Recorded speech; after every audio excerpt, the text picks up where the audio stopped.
Hello everybody, my name is Hagir Sail. I am the Community Engagement Facilitation Specialist at VCC. I'm here to talk to you guys today about a very important topic, very near and dear to my heart. We're going to talk about anti-racism and discrimination. And today I'm going to specifically focus on what you can do. We're going to have a couple of other videos talking about different things and elaborating a lot more on different aspects, but today we're going to focus on what can be done and what can be done by you. We're going to start on the personal level.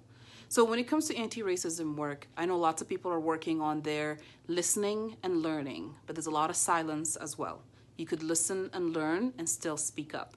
So what I would like you to do is you listen, you learn, you reflect, you unlearn, you relearn, sorry, that word is tough, you relearn, and then what we do is we try to work on that. Have the tough conversations with your family members and your loved ones.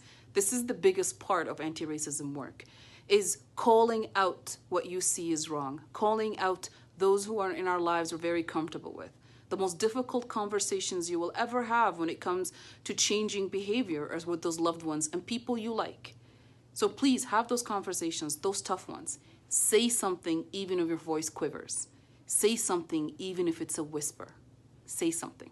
It could be something as simple as like, oh my God, that was wrong. Don't say that again. That's it. That's all that's needed. And echo. So there's that. And then echo. On the allyship part, please echo. Support those in your group from marginalized communities, from the Black and people of color, brown communities. If they say something, a lot of the times their voices are alone. And it's happened to me many times in which something is said in which I'm the only one who says something. After I leave the meeting, people are emailing me and calling me to tell me how brave or how much they agree or they can't believe that was said. Say something in the meeting. Show me that there is support. Show us there is support. Back people. Echo people. This is a very simple technique. If something is said in a meeting, if I say something in a meeting, echo me. Be like Hagir said, this is going to be XYZ. And if you'd like to know more about it, you could please ask Hagir again for her to do it. This is what I would like to say. Echoing, it gives validation. I know it sounds weird and it out there, but it does a lot to authenticate people's voices, especially in the minds of people who will not take us seriously. And this is a reality that we're in. Also, use your privilege to leverage. I know it's a lot of the times privilege is one of these things that everybody wants to hide away and they think it's a terrible thing. We all have privileges. Some of us have more than others, and we know this. White people have more privileges due to the systemic racism that's in it. They're born with it.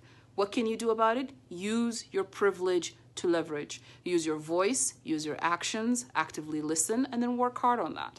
So on the societal level, so we've talked about the personal and the societal level, things that we could do when we're outside, saying something when we hear something, echoing voices when we're hearing it, talking, having conversations with our loved ones.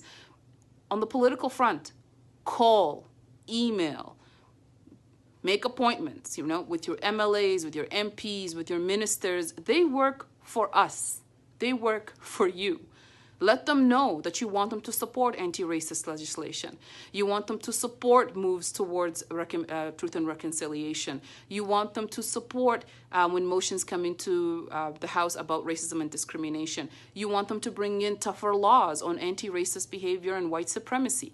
You want them to bring in tougher laws when white supremacy, hate groups, and symbolisms are used on government properties, for example. These are all things that we want to have happen at the same time, all the time, and this is something that we want to have going on. So we need to tell people about these things. And last but not least, the most important points that from what I'm saying, all of them saying today is use your privilege to leverage. Echo, echo, echo. Learn and unlearn and reflect. These are very important for us to move forward in a much better anti-racist society. This is what we want. We want to have an anti-racist society where we're all equal, where we're not having these conversations anymore.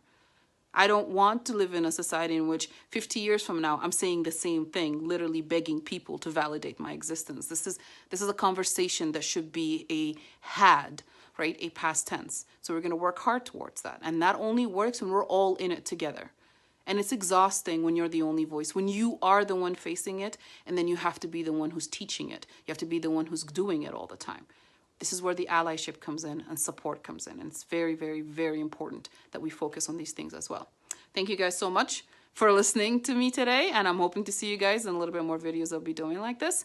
And have a great day. Bye.